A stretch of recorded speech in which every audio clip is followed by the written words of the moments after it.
Troisième pouvoir consacré par la Constitution togolaise, le pouvoir législatif est un maillon incontournable dans le fonctionnement de la jeune démocratie du Togo. Pour le Togo, un pays en voie de démocratisation, disposer d'un parlement, d'une représentation nationale qui maîtrise son rôle, c'est une nécessité. Les législatives de juillet dernier ont permis de doter le pays d'un nouveau parlement.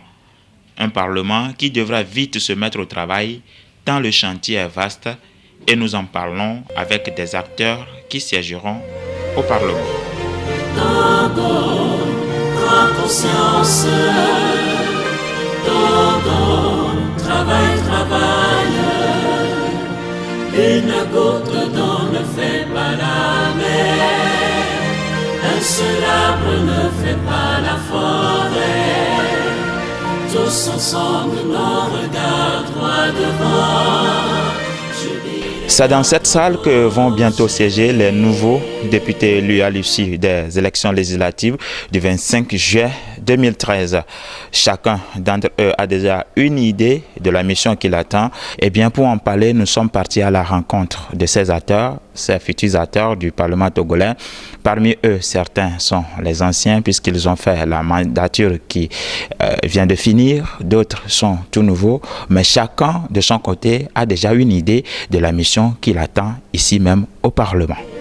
Togo, sans violence. Togo, debout, avance. Nous sommes avec le deuxième secrétaire parlementaire de la mandature finissante, celle de 2007-2012. Nous allons bien sûr parler des défis et enjeux de la nouvelle mandature, mais bien avant, honorable, vous allez nous faire le bref bilan de la mandature dont vous avez été le deuxième secrétaire parlementaire. Il faut dire que la mandature finissante a été plus que positive. Durant les 5 ans passés à l'Assemblée nationale, nous avons eu à tenir près de 200 plénières. Nous avons adopté près de 100 projets de loi. Nous avons adopté près d'une 60aine de projets de ratification, près d'une 15aine de questions orales adressées au gouvernement. Nous avons eu à présenter des rapports, des missions que les parlementaires ont eu à effectuer tout au long de cette législature. Maître Isabelle Ameganvi, quel bilan pourriez-vous faire de la législature qui vient de finir, surtout que vous l'avez députée? J'avais été très déçu lors de cette législature-là de voir que les Togolais ne s'intéressent pas tellement au débat parlementaire. Puisque vous savez, les séances de l'Assemblée nationale sont publiques, sont libres. Je crois que l'entrée dans la salle de l'Assemblée nationale pour des raisons de sécurité est assujettie à la présentation de la carte nationale d'identité. Mais une fois que vous avez présenté la carte nationale d'identité, vous pouvez rentrer dans la salle et voir comment les députés travaillent. Nous avons été confrontés à cette législature-là au problème de la communication, c'est-à-dire au problème de la diffusion de ce qui se passait à l'Assemblée nationale sur les médias. Moi, j'aurais souhaité que les Togolais eux-mêmes viennent assister aux séances pour savoir ce qui se passe là-bas. Une fois le bilan dressé, il urge de penser aux défis qui attendent les députés élus le 25 juillet dernier. Même s'ils viennent de divers horizons et élus au nom de différentes formations politiques, tous ont presque la même conception de la mission qui les attend. Et tout débute par la rentrée de droit. La rentrée de droit, c'est celle qui sera consacrée à la formation du bureau, l'affiliation des députés dans les groupes parlementaires et aussi dans les commissions permanentes de l'Assemblée nationale. À partir de cette rentrée, le Parlement s'attelle à ces tâches traditionnelles qui sont le contrôle de l'action gouvernementale et le vote des lois, donc des propositions de loi comme des projets de loi. L'initiative des lois appartient concurremment au législatif et à l'exécutif. Donc ça veut dire que le Parlement initie des lois, les parlementaires individuellement ou collectivement peuvent initier des lois processus qui passe par le gouvernement et sont votés à l'Assemblée nationale. C'est ce qu'on appelle une proposition de loi. Et quand le projet vient du gouvernement, c'est un projet de loi. Il n'y a pas que des propositions de loi qui constituent l'apanage des instruments dont peut se servir un député. Il y a les interpellations, il y a les questions au gouvernement qui touchent les problèmes réels, les problèmes d'actualité de l'heure dans tout un pays. Je crois que c'est un défi que nous avions commencé d'ailleurs à relever, puisque je rappelle que j'avais été élu déjà dans la même circonscription électorale en 2007. Et donc j'avais siégé au Parlement où nous avions commencé justement à relever les défis qu'il y avait, puisque à ce Parlement également l'opposition était minoritaire, mais c'était avec beaucoup d'engouement qu'à l'époque le parti auquel nous appartenions ensemble avec le CAR, nous étions 31 de l'opposition à l'Assemblée nationale face aux 50 députés du parti RPT. Le problème des réformes institutionnelles et constitutionnelles reste entier. Institutionnel parce qu'il y a le problème de la Cour constitutionnelle. Pour qu'elle soit réformée, je crois que le défi à relever sera les défis que nous avions commencé à relever et qui se sont arrêtés en chemin lorsqu'on nous a virés de l'Assemblée nationale, sachant que l'objectif essentiel des députés du Parlement, c'est de voter les lois et de contrôler l'action gouvernementale.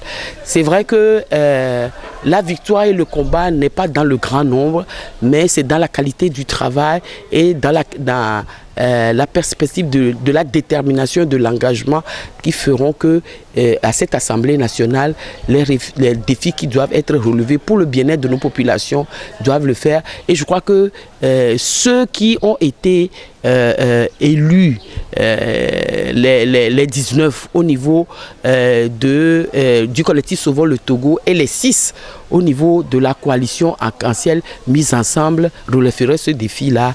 Et c'est des gens très engagés avec lesquels nous avons appris à travailler ensemble, à nous connaître. Et je sais la force, leur disponibilité pour le travail commun, leur engagement également pour le changement et pour plus de démocratie et d'état de droit dans notre pays. Le Togo n'est pas un pays qui est en déficit de tests législatifs. Mais en réalité, le problème du Togo, c'est qu'on fait de très beaux tests, mais c'est dans l'application de ces tests-là que ces problèmes-là se posent. Honorable Tchassé Awedevou, dites-nous, avec les nouvelles élections législatives et la proclamation des résultats définitifs par la Cour constitutionnelle, dites-nous quels sont, à votre avis, les grands enjeux et les grands défis à relever par cette législature. Il faut dire que les défis ne seront pas différents des autres défis que connaissent les institutions parlementaires. Néanmoins, chez nous au Togo, nous pouvons peut-être dire que nous nous efforcerons de traduire la volonté des populations dans les textes de projets de loi ou de propositions que nous serons appelés à adopter. Nous aurons comme défi celui également de communiquer davantage sur le travail que font les parlementaires à l'hémicycle et du rôle de ces parlementaires. Nous devions également nous essayer de relever le défi de stabilité et d'affirmation de notre institution.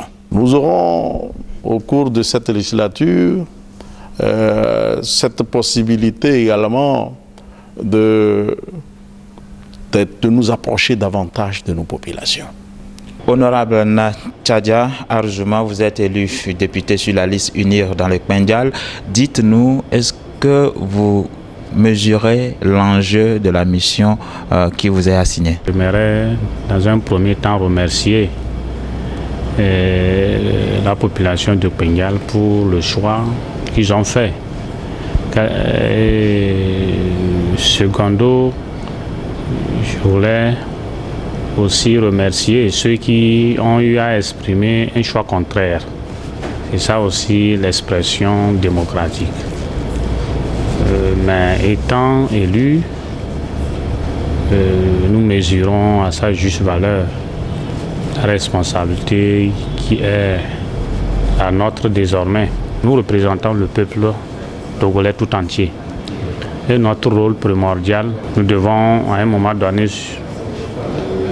dépasser les considérations partisanes et pour plutôt s'attaquer à ce qui doit faire avancer notre pays. Parce que plus le pays marche, plus les souffrances de nos populations diminuent. Nous devons pouvoir faire des propositions de loi qui vont dans le sens de l'amélioration des climats des affaires, dans le sens de l'amélioration de la vie quotidienne du Togolais. Voilà qui est dit sur le rôle fondamental du député. Seulement, le Togo, un pays en voie de développement, a ses réalités socio-économiques. Le député élu par une communauté est alors souvent sollicité par cette dernière au-delà de son premier rôle. Une situation qui pose la problématique de la conception qu'ont les populations du député, une conception souvent erronée et qui est renforcée par le discours politique biaisé. C'est pourquoi, en arrivant au Parlement, chaque élu sait que son électorat attend de lui des interventions bien au-delà de sa mission régalienne. Maître Isabelle Meganvi, les réalités togolaises font qu'on voudrait que le député soit de plus en plus proche de sa base. On a même quand même vu des députés sollicités pour des besoins élémentaires de leur base. Alors dans ce contexte-là, comment est-ce que vous preniez le rôle du député? Qu'est-ce que chaque élu devra faire pour sa communauté, surtout quand on sait que dès qu'on est élu, on devient député du peuple? En réalité, c'est le fait pour les populations de ne pas comprendre le rôle du député. Et cela, ce n'est même pas la faute de nos populations, parce que c'est des députés eux-mêmes, lorsqu'ils sont candidats, qui vont faire des promesses qu'ils savent très bien ne pas pouvoir tenir. Par exemple, lorsque un député promet à une population de refaire la route, de construire des hôpitaux, de construire des écoles, bien évidemment, c'est des promesses que le député fait à la population, lesquelles promesses ne peuvent pas être tenues, puisque vous savez, il n'y a pas à l'Assemblée nationale un député chargé des finances de l'État, il n'y a pas de député chargé de l'éducation, il n'y a pas de député chargé de la santé, etc. Il y a des députés qui constituent des groupes parlementaires au sein de l'Assemblée nationale, c'est tout. Bien entendu, le député, comme vous l'avez dit tout à l'heure, lorsqu'il est élu, il n'est pas député de sa circonscription électorale. Il est député de tout le Togo et tout le travail qu'il doit faire doit être essentiellement profitable à tous les Togolais du sud au nord, de l'est à l'ouest. Et donc, à partir de ce moment-là, tout ce que le député fait doit être dans le sens de faire en sorte que les lois qui seront votées soient pour le bien-être de la population. Le contrôle de l'action gouvernementale là doit être dirigé pour que le gouvernement fasse en sorte que, par exemple, les hôpitaux dont on parle, les routes et autres là, que effectivement le gouvernement puisse s'en occuper, parce que c'est ça le travail de l'exécutif, c'est cela le travail du gouvernement. Au Togo, vous savez, les problèmes sont les mêmes qu'on aille d'une circonscription électorale à une autre. Ces problèmes-là ont pour nom la misère de la population qui souffre. Lorsque vous êtes élu dans une circonscription électorale, vous devez pouvoir, lorsque vous parlez des problèmes liés à la santé, en parler pour tout le Togo, puisque ces problèmes sont les mêmes partout. Lorsque vous parlez de l'éducation, vous devez en parler pour tous les Togolais, parce que ces problèmes-là sont également les mêmes d'une circonscription électorale à une autre. C'est vrai que c'est des personnes dans une zone donnée qui vous ont donné votre suffrage pour que vous puissiez être élu à l'Assemblée nationale. Et pour ces personnes-là, ce que le député essentiellement doit faire, c'est une question de lobbying. C'est une question d'attirer l'attention des autorités, de l'exécutif sur les problèmes rencontrés dans le milieu où le député a été élu, étant entendu que chaque député élu dans sa zone doit pouvoir attirer l'attention sur les problèmes qui sont communs pour toutes les préfectures et dont j'ai parlé tout à l'heure.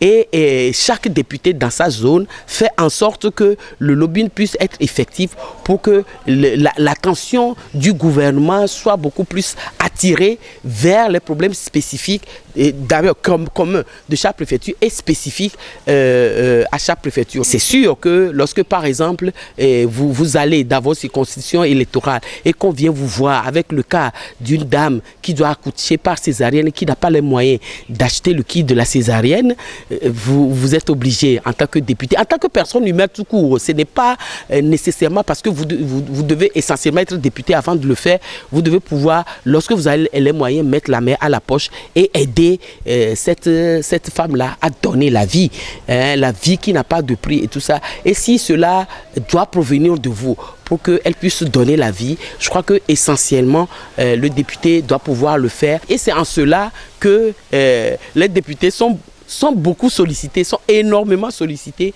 pour des actes qui ne rentrent pas forcément dans leurs attributions, mais qui, de par le caractère social de la chose, qui, de par l'amour qu'on a au prochain, ne peut pas ne pas rester sensible à certaines sollicitations. C'est vrai, quand on est élu député, on est désormais un député national, mais n'empêche, nous savons que tous les députés à l'Assemblée nationale sont d'une région du Togo, ils sont d'une préfecture, ils sont d'un village, ils sont d'une contrée de notre pays.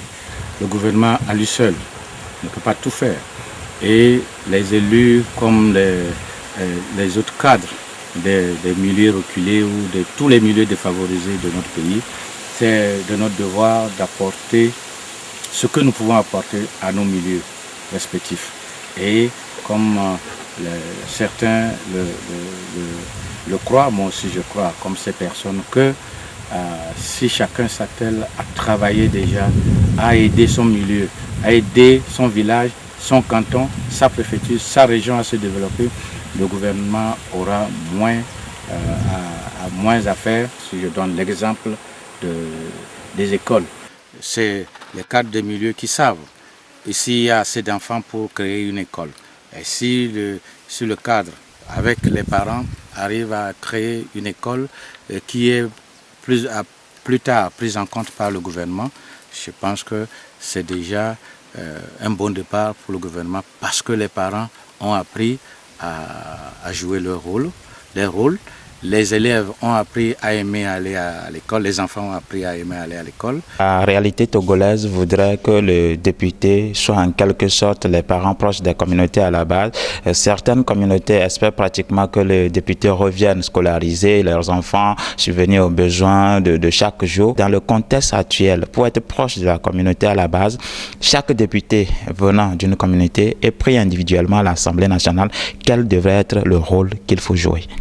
Oui, dans son rôle de s'approcher davantage de son électorat, c'est vrai, les populations souvent présentent des situations aux députés. Et dans la mesure de ses possibilités, il se doit de pouvoir répondre aux petits besoins par-ci, par-là. Et même mieux, peut-être, pourquoi pas, servir de courroie de transmission avec les ONG, le gouvernement et que sais-je encore, en vue de résoudre tant soit peu les besoins que présentent les populations. Nous ferons des plaidoyers, au-delà de notre rôle réglementaire qui est de légiférer, pour porter les doléances, pour porter le vécu quotidien de notre milieu et solliciter les solutions pour y remédier.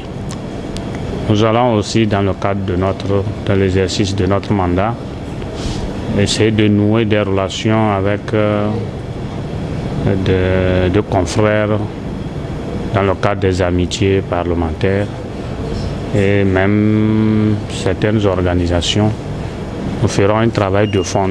Voilà, honorable, on vous entend parler, on comprend clairement que vous avez une idée précise de la mission que vous aurez à accomplir, notamment en faveur de votre communauté de base. Mais le député aussi, c'est un représentant national. Quel est, à votre avis, le devoir ou la mission de chaque député pris individuellement pour contribuer à l'émergence du pays, ou alors pour permettre au pays de pouvoir avancer davantage sur le chemin de développement? La loi nous confère la possibilité de faire des propositions de loi. Le député étant une personnalité qui a le contact avec sa population, il connaît ce qu'elle vit, il connaît ce qu'elle veut. Partant de là, le député peut, en collaboration avec son groupe parlementaire, faire des propositions de loi pour corriger un état de choses sur le terrain ou bien pour l'améliorer. Contrôler l'action gouvernementale, légiférer, deux rôles régaliens du député. Les députés élus le 25 juillet dernier, durant leur mandature, auront à l'idée qu'il leur incombe de travailler pour l'intérêt du peuple togolais. Les 62 députés du Parti Unir, les 19 du CST, les 6 d'Arc-en-Ciel, les 3 de l'UFC et celui de l'Indépendant Sursaut National doivent réussir à s'entendre sur l'essentiel durant les 5 prochaines années pour le bien-être du Togo. Un seul homme ne fait pas le monde. Au loin les esprits qui nous divisent. Tous ensemble, nos regards droit devant. Jubilés dans Togo, chérie. Lorsque nous préparions ce document, l'Union des forces de changement, l'UFC, n'a pas souhaité y participer. Nos multiples tentatives de rendez-vous avec des membres de la coalition Arc-en-Ciel n'ont pas abouti. Nous espérons tout simplement, dans un autre gros plan, réunir toutes les sensibilités politiques. Merci pour l'attention que vous avez accordée à ce document sur l'enjeu et les défis du nouveau Parlement. À très bientôt. Brisons les sorts qui font barrière dans l'avancée de la cité.